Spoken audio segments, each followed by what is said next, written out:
how to limit battery charge on Windows 10. So hello guys, welcome back to my YouTube channel. In this video I'll be showing you how you can easily limit your battery charge on your Windows 10. So first thing what you want to do is simply search in for battery on your search section and simply head over to battery saver settings just directly without wasting any time.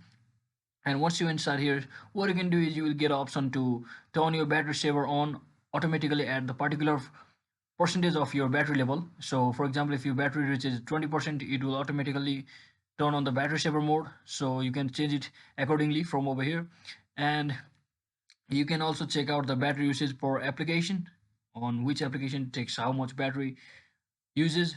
So just like that, similarly what you can do is simply head over to power and sleep settings over here, and from over here you can simply click on additional power settings.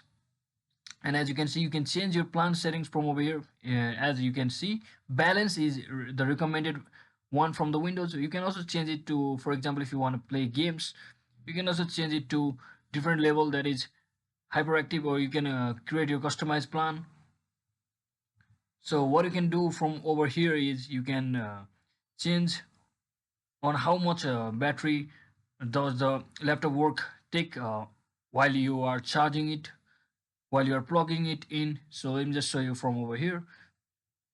You can also change your display to turn after certain minutes, or also to select the option which is to turn never. That is exactly how you can easily limit your battery power on your Windows 10. So hope this video was helpful. If it was, don't forget to like and subscribe to the channel. See you on the next one.